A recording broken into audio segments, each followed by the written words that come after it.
Good afternoon or good morning, everyone. Thank you so much for joining us today. My name is Anthony Salas, and on behalf of the American Marketing Association, I'd like to welcome you to today's webcast sponsored by LexisNexis and titled How to Create Content Your Audience and Search Engines Will Love. We here at the AMA provide you with this webcast as one of the many special programs offered to the marketing community, and we invite you to participate in this ongoing series of free web seminars to help you drive the greatest return on your marketing investments. These informative thought leader webcasts feature some of the most expert minds in marketing, and you can see the full list of upcoming webcasts if you go to ama.org/webcast. And just a few quick housekeeping items to go over today before we get started. We are recording the full presentation, and it will be made available to you very soon after, so you can go back and revisit all of this great information that you're going to receive. If you are able to join us on Twitter today, we would love to have your participation at #CreateBetterContent. So feel free to send out some great tweets as you learn from our speaker today. Otherwise, you can go and revisit the conversation and engage in it after the webcast. And if you have any questions as the presentation is going on, please use the chat feature that you see to the left of your screen. Any technical questions you might have, you can enter in there as well, and we'll respond to those as soon as possible. And content-related questions, we do encourage you to enter those as the presentation is going on, and we'll be addressing those at the end of the formal presentation. So now it is my great pleasure to introduce our speaker for today. We're being joined by Jason Demers, who is the founder and CEO of Audience Bloom. And Jason is the author of the ebook, The Definitive Guide to Marketing Your Business Online, and a writer for Forbes, HuffPo, Entrepreneur, and many more resources. And Jason is going to be sharing a lot of really great information with you today. So with that, I'm going to turn it over to him to start today's presentation. Great. Well, thanks a lot, Anthony. Hey, everybody. It's a pleasure to be presenting with you all today. So basically, how to create content that makes your audience and search engines love you. Let's go ahead and get started. Our agenda today is going to be starting by discussing a few truths that not everyone realizes about content and content marketing. Then we're going to talk about how to figure out what your audience wants and needs, and how to publish content that fits those needs. And then finally, we're going to end with a Q&A session. So let's begin by discussing some little-known truths about content marketing. We all hear about how content is king, but not all content is created equal. Low-quality content actually has a negative effect on branding and ROI. Two is most people think of content as being text-based, the written word, but content actually comes in many forms. For example, a live speaker at a seminar delivers content. This webinar is content.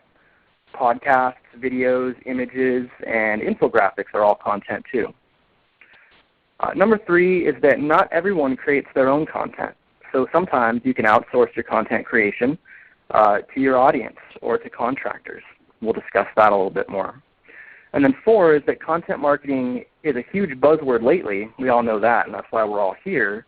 But content marketing has been around for as long as marketing has been around, so it's nothing new. So let's start by discussing quality. So what is quality? First of all, quality is essential because if your content is low quality, it won't do you any good. In fact, it will likely have a negative effect on your brand, traffic, and conversion rates if you have low quality content.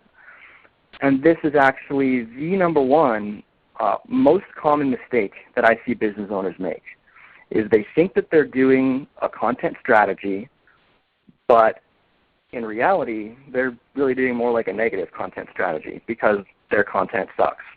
So if your content is not high quality, you shouldn't be publishing it. So how do you know if your content is high quality? Well, does the piece support your brand values? Is the format appropriate? Does the content offer a doorway into your blog? Is the content targeted to the right audience? And does it provide value? And that last point is really the key point. Does the content provide value? So I actually wrote a much more in-depth article about this, which was published at Forbes 2 days ago. And you can see the link in your chat bar right now. So save that and visit it later. But that covers really all of the points that I think are super important for high-quality content. So refer to that when you're creating your content to make sure that the content you're creating really is high quality. Okay.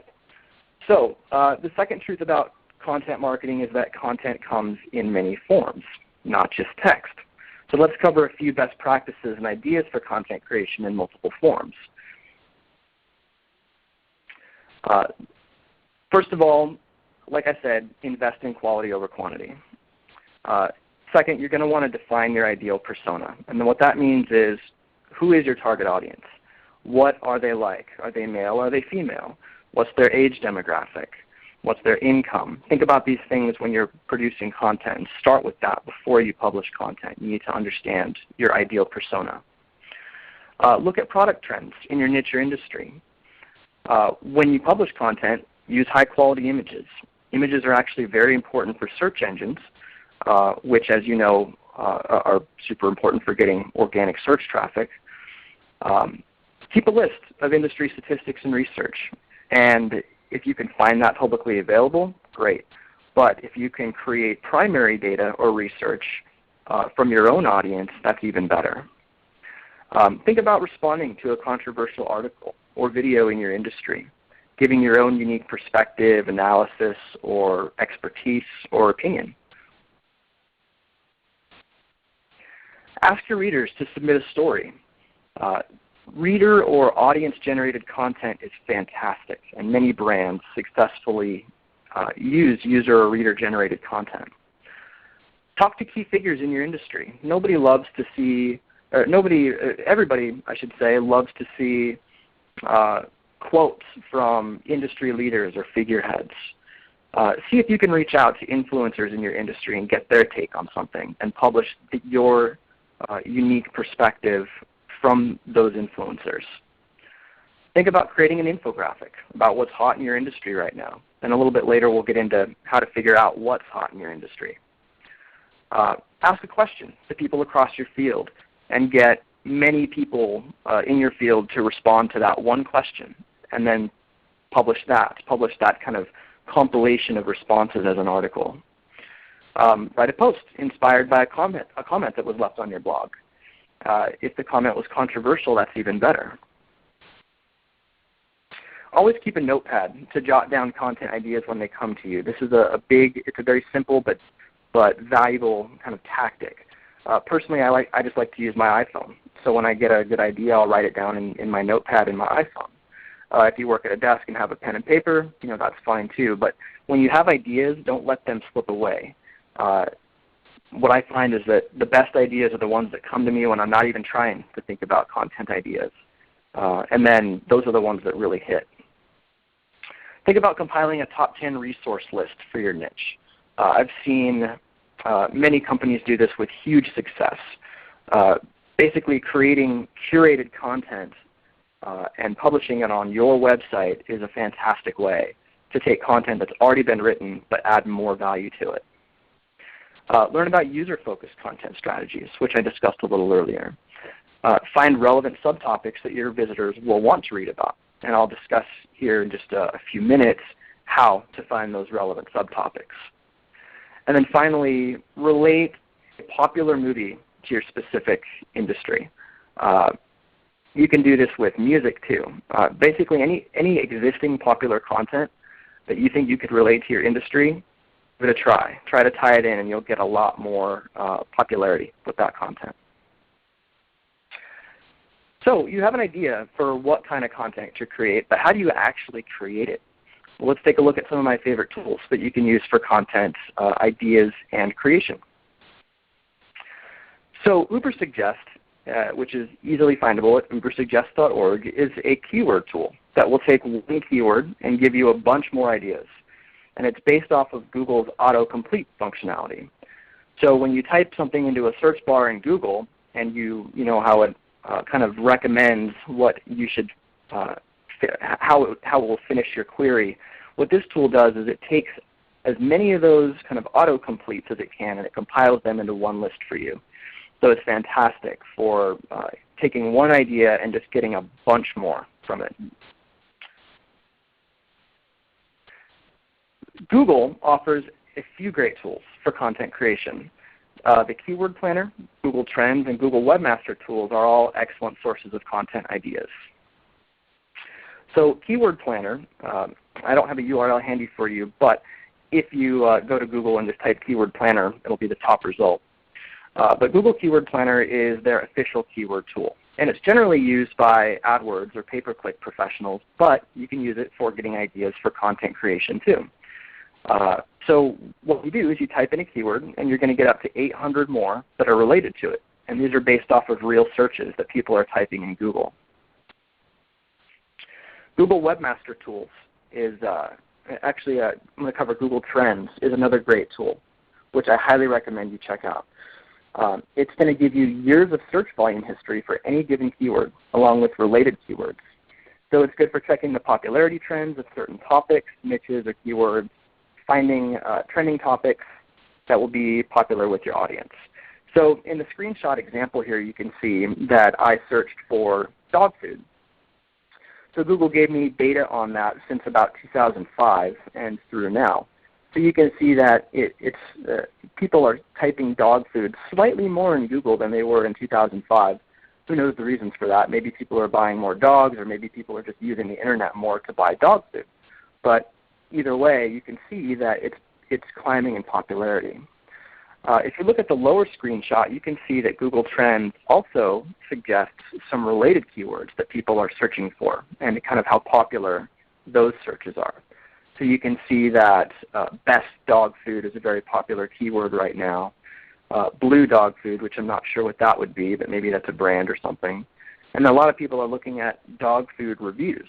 So you can get some ideas here on content. For instance, if you're a company that sells dog food, publishing an article that kind of compiles all of the best dog food reviews and selecting the best dog food could be something that your customers would find interesting. Granted, it would be hard to be unbiased in that, but nonetheless, it would probably get a lot of search traffic.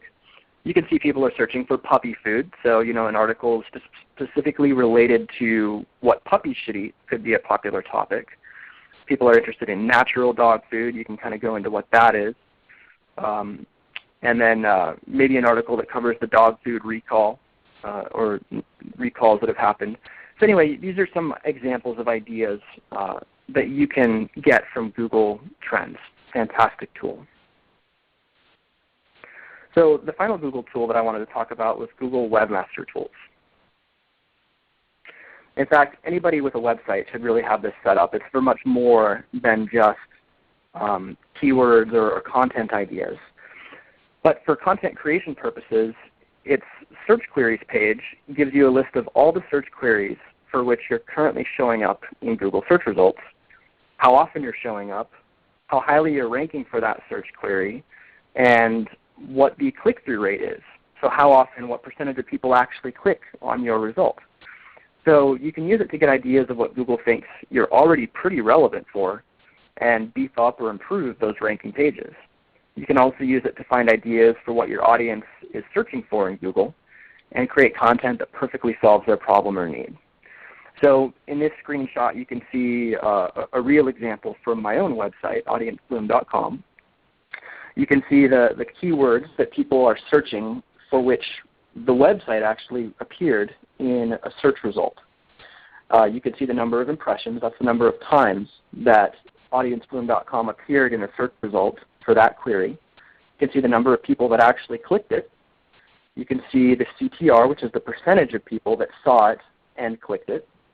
And then you can see the average position that it's currently ranking in Google. So obviously, the website is ranking number 1 for its own brand name, but for other queries, it tends to be somewhere in the top 10. So it's very interesting data, very useful data, and it can help you come up with content ideas. If I was looking at this set right now, I could look through these keywords and already find some great ideas for content to publish. The third keyword says iframe SEO, and the fourth says SEO iframe. So clearly people are searching about how iframes affect SEO. So that would make a great article. How do iframes affect SEO? That right there would be my title, and that would be a very popular one. As a matter of fact, the next several keywords have to do with the same topic, so it's clearly something that my audience is very interested in. You can see that people are searching for things like toxic backlinks, SEO hosting, how to check indexed pages in Google. Some of the things that these people are typing would actually make great titles in themselves. So use this tool to find content ideas and get more data about your website. So these were the 3 Google tools that I wanted to point out. Let's move on to some other non-Google tools. Portent has a very cool tool that helps you generate title ideas for articles and blog posts. So you can play around with it and you'll get some good title ideas for your next blog post. I don't have the URL handy, but if you just go to Google and type Portent title generator or idea generator, I'm sure it'll pop up number 1.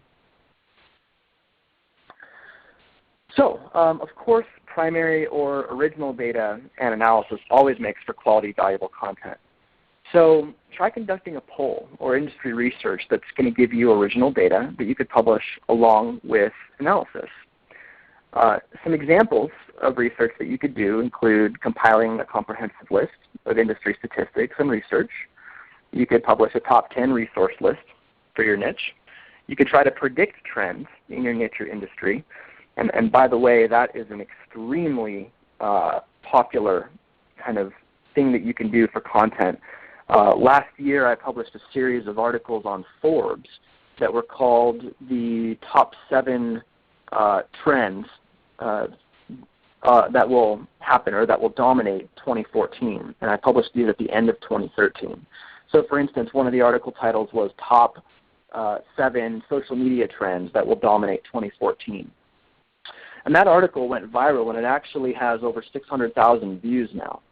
So if you can imagine that kind of traffic coming to your site and the kind of leads and revenue that would generate, you can see the value of that sort of content. So predictions are always very, very popular. Finally, you can analyze the news for correlations and trends and then give your expert analysis or your take on it. So in the end, you want to ask yourself one important question with your content. Do you find value in what you're publishing? If you don't think there's value in your content, don't publish it. Like I mentioned at the beginning of the presentation, the most common mistake I see business owners make is publishing low-quality content because they think that it's going to help their search engine rankings.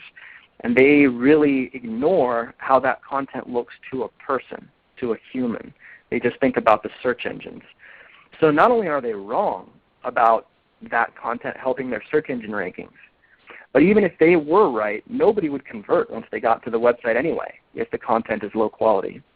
So it really comes down to whether you think your content is valuable. As the business owner or as the marketer, as the content marketer, or whatever your role might be in the content marketing space, you need to really ask yourself that question. Do you think this content is valuable and quality? So let's say that you have created and published high-quality content. What do you do next? Well, one of the things you should do is repurpose it. So you can easily repurpose text-based content by visualizing the information it conveys using an infographic. And there are a bunch of free infographic template sites that allow you to easily create infographics based on popular existing templates. If you haven't seen an infographic before, essentially it's just an image that is attractively designed that conveys visually information. Usually infographics are based on data or statistics, so it's easier to create them when you have kind of metrics or quantitative data. However, I have seen infographics created based solely on text or qualitative data. And so it can be done and it can work very well. It's something to keep in mind.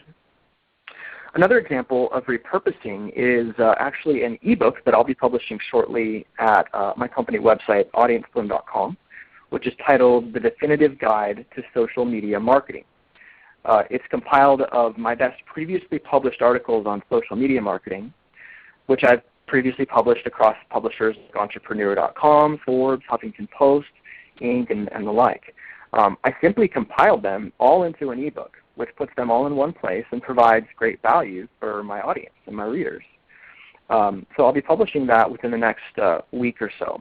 But I wanted to point it out because it's really a great example of repurposing content. It's already published articles that are available, but they're all scattered across the web. So if you put them all into one place, you create new value, you create new content, and you can use that to leverage traffic, leads, and sales. So remember, I point this out again because this is the #1 mistake I see business owners make.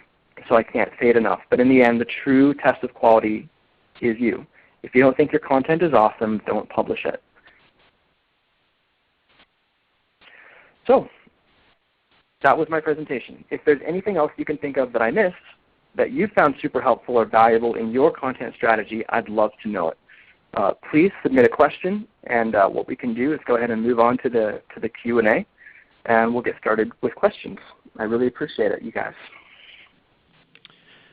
Excellent stuff. Thanks so much, Jason. Appreciate it. And yep, we'll definitely be moving into Q&A now. Just a quick reminder to everyone, if you've got a question for Jason, use that chat feature that you see to the left of your screen.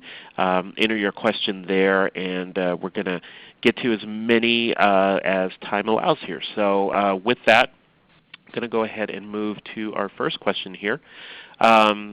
This question is, how do you know if your content is not resonating with an intended audience?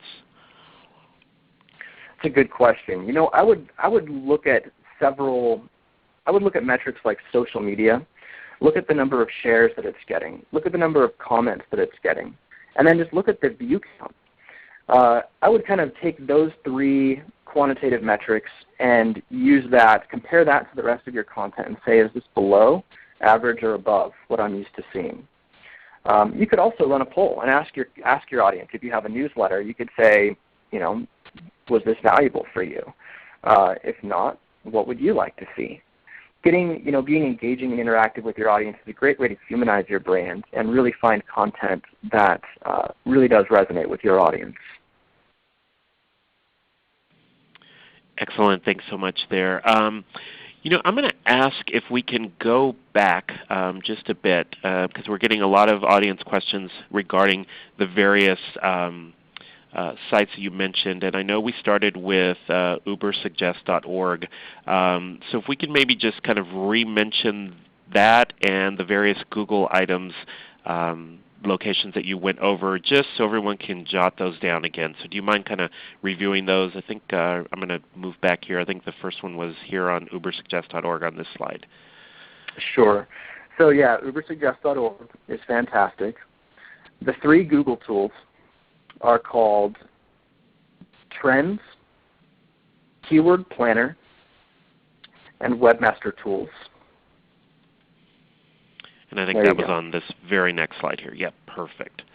All right, so hopefully that will help everyone out here. I'm going to go ahead and just leave this up for a bit so people can take note of those in case they'd like to while we go on to our next question. And this one is, so this individual says, you know, they've got these tools that you're suggesting now, so once they use them and have good ideas for white papers or infographics like you mentioned, how would they then create those pieces themselves without being an expert in the field if, you know, this is something they're really not familiar with? Well, you know, actually Google's Webmaster Rater quality guidelines were actually leaked about a month ago, and that was something that was within the leaked document, was that Google really requires content be written by an industry expert. So that's a great question because it's very relevant to recent news in the industry. So what I would say is if you personally are not an expert in that field, then you need to find somebody who is. You can find contractors. You can find writers who have experience in the field. You can find writers on Craigslist. You can find contractors on Elance and Odesk and the various other kind of freelance contractor websites. But what I'm saying is you need to find somebody who is an expert. If your content doesn't demonstrate expertise, or if it's just flat out wrong, then not only will you possibly get dinged by Google's manual quality raters, but your audience is going to see right through it. And you're not going to build your brand in a quality, authoritative way that kind of gives you that credibility and boosts traffic and conversion rates. So in a nutshell, find an expert. Great, thanks so much. Our next question coming in from Christine, and she wants to know what your take is on advertorial. Advertorial serves its purpose. I think it's fine. It can help with SEO. Personally, I think that if you can publish content on your own website rather than external, start there and then kind of branch out. Advertorial does serve its purpose, and I really don't have anything against it. Okay, and our next question coming in from Allison. She says that they often have great content in their blog, but they struggle to get the audience to interact and leave comments. So any tips on how they can kind of drive that on their blog? That is actually a common problem that many, many publishers have. Even Forbes itself, which gets hundreds of thousands of views on some articles, you'll see only a dozen comments or so. Really, what I've observed is that people just tend not to comment very much, and obviously it does depend on the publisher. I wouldn't worry so much about getting people to comment. I would focus more on how much they're sharing the content via social media, like tweeting and liking the content, sharing it on LinkedIn, that sort of thing. As far as tips, though, that you could do to increase comments, what you could try is kind of getting the conversation started by asking a friend or a colleague to start out by leaving their comment, to read your article and ask them to leave a comment to kind of kickstart things. That can be a good catalyst from what I've seen. So I would start there, but not worry too much about the number of comments. Okay, and John is asking, you use the term infographic template. So is that a generic term, or is that a specific site? And if not, any that you might suggest people going to either use or learn more about that, about infographics? Yeah, I don't have any in particular that I suggest. However, if you just go to Google and type in infographic creation or infographic templates, you're going to find plenty. I've tested out a few, and I liked the ones that I tested out, but I can't give you a specific example because for infographics, personally, I have a contractor that I am very comfortable working with for infographics. So I do really find value in infographics, but the way that I've done it is kind of teamed up with a contractor for that. So that's why I don't have any specific ones that I recommend. Okay, great, thank you. And next question here coming in from Kirsty. She wants to know how would you prioritize the type of content to make in terms of what's most valuable for SEO. So examples she's giving are in things like video, infographics, articles, things of that sort. Sure. So content that has, first and foremost, Google and Bing are primarily text-based crawlers. So when they read a website, they can read the text, but they can't yet read the image. There might be a point in time where they can, but currently can't. So from an SEO perspective, text-based content generally wins. However, there's a caveat. Text-based content that includes multimedia embedded within that content performs much, much better in the rankings. So if you have a 1,000-word, expertly written blog article, if you can supplement that or augment it with images or an infographic or embedded video or all of the above, then that content is much likely to rank better. So Google can see when you have images and videos embedded in your content. It just can't see what the image or video actually is of or about. So that's really what the text is for. Google is very good at analyzing the text that it crawls. So if you can kind of combine your content so that it's multimedia, it's text, image, video, audio, or all of the above, then you're going to have the best results from an SEO perspective. And Adriana has a question. You just mentioned video as part of that. So she's just wanting to know what your thoughts are overall in regards to videos. She says your own, and Adriana, feel free to type in a response to this. I don't know if she's maybe meaning ones that you individually produce and put on your own site, or as opposed to videos that maybe you share from another resource. But any just maybe general thoughts on video? Well, there's a huge market from the kind of organic search perspective, kind of an untapped market in video. YouTube is not typically thought of as a search engine, but really it is a video search engine, and obviously it's owned by Google. So if you have the resources to create amazing videos that your audience would find valuable content, then by all means create and publish those videos on YouTube. That would be my first recommendation. Because there's sort of a high barrier to entry with video, because it requires expertise, time, and financial resources that many business owners or marketers don't have, there's less video content than text content. And so that kind of leaves an open door for potential. So my thoughts about video are, if you have the resources and the capability to do it, then do it. It will be very valuable. Otherwise, if you don't, then that's okay. Just kind of put your resources into text and multimedia mixed content. That would be my recommendation. And I think she was right on key with it, because she did type in creating your own from a YouTube channel. So that's what you mentioned. So I think she's on point there. Perfect. So let's see, our next question coming in from Pauline, and she wants to know, should you incorporate keywords in your content, and to what density should you do that? That's kind of a very complicated topic, but I'm going to try to distill that down. The concept of keyword density is really, at this point, outdated. It was very important probably 3 to 5 years ago, and that's before Google rolled out its Panda and Penguin algorithms, which I know gets a little technical, but Panda and Penguin, if you want to Google that and see what those were, if you're interested. But essentially what Google was trying to do with those algorithm updates was trying to prevent people from spamming to gain an unfair advantage in the rankings.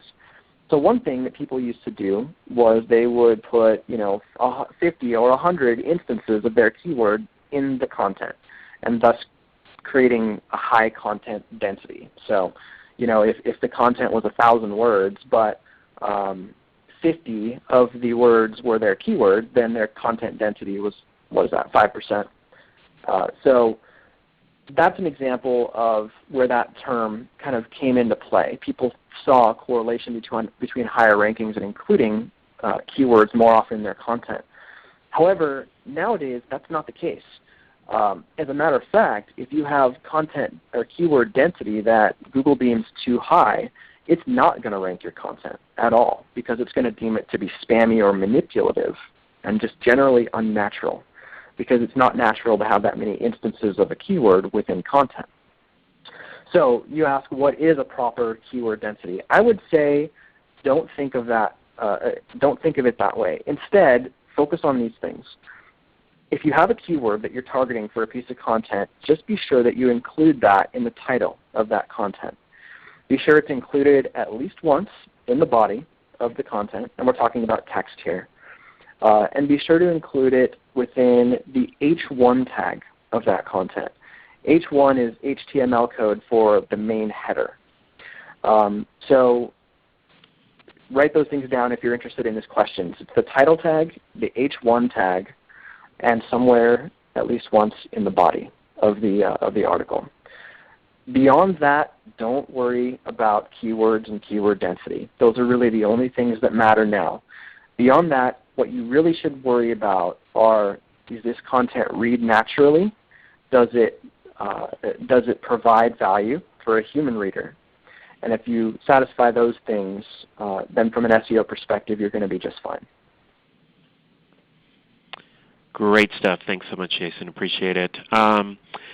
David wants to know if his topic here is calls to action. So something that maybe we can get a little insight on. He wants to see if you have any recommendations on how he could tie blogs into calls to action. Sure. So I have written on this topic. However, it was months ago, and I can't recall the title of the article. However, if you go to Google and type Jason Demers calls to action, it should pop up #1. I either published it at Forbes or Huffington Post. I can't remember which publisher I published that one at.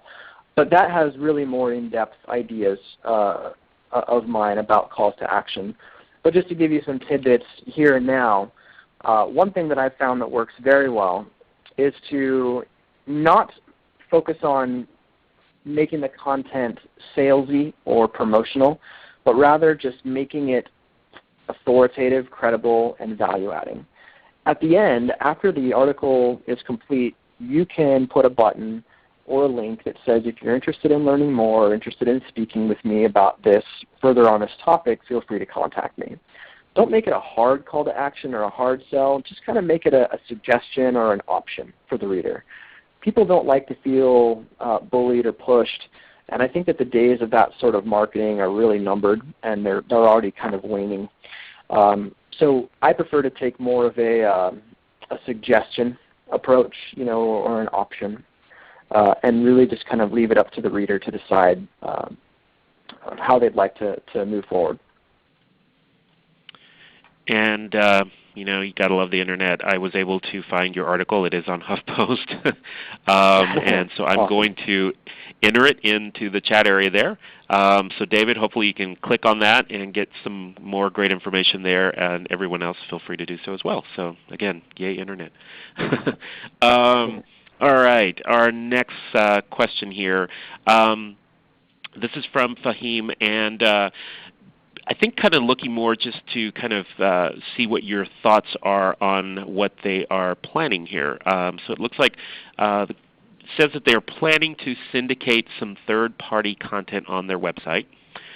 They are rewriting the summary and linking it back to the original source. And this is only about 2 to 3% of their total content.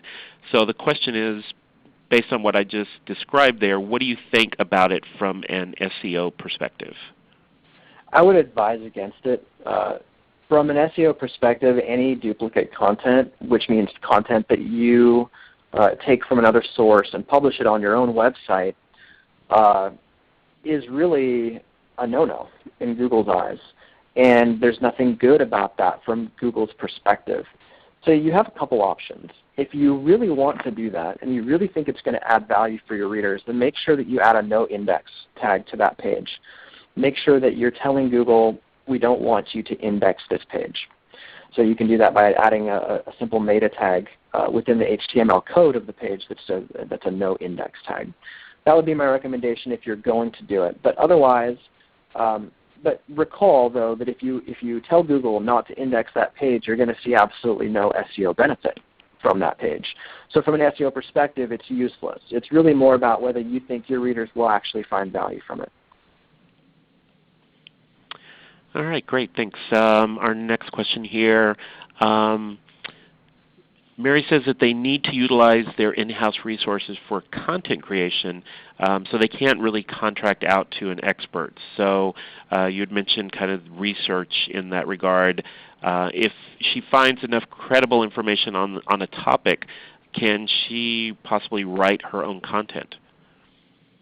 I would say that's just fine. If you have data, even if you're not an expert in a particular field, niche, industry, or topic, if you have data that experts would agree is credible or was scientifically obtained, then I think it's fine for a non-expert to publish it because you're supporting your claims with factual data. So in that case, I think that kind of qualifies the content as being expert from Google's perspective. So yeah, I think that that's just fine. Great, thank you. Our next question here coming in from Leslie, and in regards to how she kind of terms bells and whistles, graphs, infographics, things of that sort. Is it worth spending a lot of time on those, or is solid copy enough? And kind of opposite of that, is there maybe like a good balance between the two? Great question. I saw a recent study that was published at Mashable that found that content that is image-based is shared up to 12 times more often than content without images. So if you have a text-based article or piece of content, think about how you can augment that with imagery. And the better the image, the more interesting and the more value-adding that image, the more likely it's going to be shared. And obviously the holy grail for business owners and content marketers, and probably most of the people who are listening right now, is having something go viral. So really the data and the research shows that if you want something to go viral, it needs to have imagery. It's very rare that text-based content goes viral, at least compared to the rate at which image-based media does. So when you're thinking about balancing it, always look for ways that you can augment or improve your text content with imagery. All right, great insight there. Before we move to our next question, I'm going to advance our slide here. I'm sure a lot of people want to hear and see more about you and your company. So I know we've got a slide here that references your site, and I'm also going to enter it into the chat area there so we can get that on a live link. But feel free to use this source and learn more about Jason and his company, Audience Bloom. So just putting that up there. And again, if everyone keep those questions coming, we've got a few more minutes left here. We're going to dive back into our questions now. So next one coming in from Lisa. She wants to know if you can recommend a content calendar template that she can use for planning. I might be a Google fanboy by saying this, and I know I've mentioned a bunch of Google tools already, but I really actually just like Google Calendar. I find it easy and intuitive to use, so that would be my recommendation. Great. All right. Next question we've got here is, what kind of content do you think is going to be most popular moving forward, or maybe what is most popular now? I'm seeing the rise of micro video right now. Micro video is things like Vine, which are 6-second videos. Vine is owned by Twitter. And then Instagram allows 15-second videos. And those are just becoming wildly popular. So I'm seeing a definite trend with micro video. So if you have an opportunity to to market your business on either Vine or Instagram, I would say start with that. If you're in an industry, that's kind of conducive to imagery or videos. Going forward, I think we're going to see the continuation of that trend. I think that image-based content is going to continue to be much more shareable and viral than text-based content. I think that we're going to see Google try to figure out a way for its crawler to understand images and what those images are conveying. And I think that we're going to see Google trying to understand videos and what they're conveying. And one way that Google could do that is by having some sort of software, and they might already have this, that actually watches or listens to the video, transcribes the text or any words that are said or spoken within that video, and then analyzes that text to understand what the video is about. That technology is currently already available. Google might already be using it. So I think that the rise of images, videos, and micro video are really the trends that I'm seeing in content. All right, excellent. And we've got time for a couple of more questions here. Our next one coming in from Carrie, and she wants to know what your thoughts are on adding pop-ups to request more information. So before someone, if they click out of a site, maybe having a pop-up saying, learn more or something to that effect. That's a great question. That's actually something that I'm testing with my company. So if anybody has already visited Audience Bloom and you visited the blog and you've read any articles and then you've gone to click out, you'll notice a pop-up comes up. We actually just implemented this this morning, so it's very, very new, but we are testing it out. But the reason why we're testing it is because we have kind of preliminary data or evidence, as well as other publicly published data that shows that doing that actually really helps to build your email list and kind of helps to increase the stickiness of your site, I would say. So every visitor that your website gets is a potential lead. It's a potential addition to your email list. It's potential value addition. So the challenge is really figuring out how to extract as much value out of each visitor as you can. So the jury is currently out for me on that right now. It is something we're testing. Again, it's very, very new. But I do plan to publish kind of the results of our findings after we've given it enough time to test it out. So jury's still out. I'll let you know. Great. Thanks so much, Jason. We were talking about micro videos, or you were talking about micro videos earlier. So a good question from Christine regarding the micro video trend. How do you see that affecting B2B audiences? Do you see that, that potential for virality kind of coming into play for B2B as well, or is that more kind of B2C, do you think? Yeah, with the rise of LinkedIn and the popularity of LinkedIn for B2B businesses and professionals, there's really now a great central platform for publishing content and getting it to go viral. I've seen some viral B2B content that's image and video based already. So I can't tell you what it was off the top of my head, but I definitely see potential for that rising. Absolutely. In regards to for B2B, so definitely some potential there for them. Yes, absolutely. Okay, wonderful. And then a question from Noelle. Probably a situation where a lot of individuals find themselves. She is with a smaller company. They're a distribution company in a very niche industry. They're in the fire pump systems market. So her question is it beneficial in that situation to link to the manufacturer's website, obviously a lot bigger company than they are? Is that something that might help them get more hits by linking back to the larger manufacturer's site? Probably not. From an SEO perspective, linking out to other websites is not going to benefit you in the rankings. However, having inbound links to your website is the primary factor in determining your rankings. So if that large manufacturer was linking to your website, that would very probably drive more hits to your website. But just simply linking out to them, no, that probably won't. All right, great, thank you. And question from Andrew, who wants to know, when creating content for companies in sober industries like law, finance, medicine, how do you know what the right mix is between what would be maybe more serious-minded content as opposed to edgy editorial?